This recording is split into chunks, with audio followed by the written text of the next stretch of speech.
thatë juve, por do t'i bëj disa korrigjime në aspektin e asaj që thatë ju. E para, marrëveshja Rama-Berisha, këta dy individ, të cilët janë pjellë e Partisë Punës, pra këta janë dy individ që vinë nga Partia e Punës. Nuk kemi dy individ me mentalitet të ndryshëm, kemi dy individ me mentalitet njëjtë që vinë nga e njëjta parti. Nuk kanë asnjë ndryshim me njëri tjetrin. Këta dy individ marrëveshjen e tyre e kanë nisur në vitin 2009.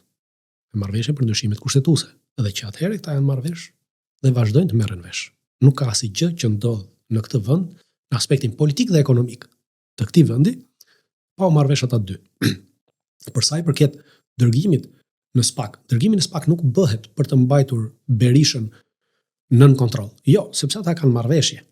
Dërgimi në SPAK bëhet për të mashtruar tyja mua dhe gjithë ata të tjerë që shohin që shiko, ne jemi armiq dhe ne po e çojmë SPAK të zotrin. Po i hapim 21 janarin. Edhe 21 janari do sfumohet një sepse që 21 janari që të hapet nuk mund të hapet me Berishën.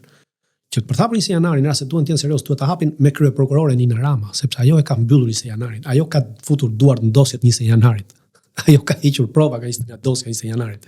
Pra, çdo lloj gjykate që duhet hapi një herë mbi bazë si e mbylli prokuroria. Pra duhet filloj me prokurorët çështja dhe pastaj të shkojë te akuzuari. Sepse ka qenë një herë kjo çështje. Dhe këta nuk po e bëjnë këtë, sepse Nina Rama është një njeri i pushtetit, është njeri i cili merret me vettingun. Pra është vettingu i prokurorëve dhe gjyqtarëve. Pra nuk mund ta akuzojnë Nina Ramën për këtë punkt, ata ta hapin seriozisht, sepse atëherë bie poshtë gjithë vettingu. Shiko,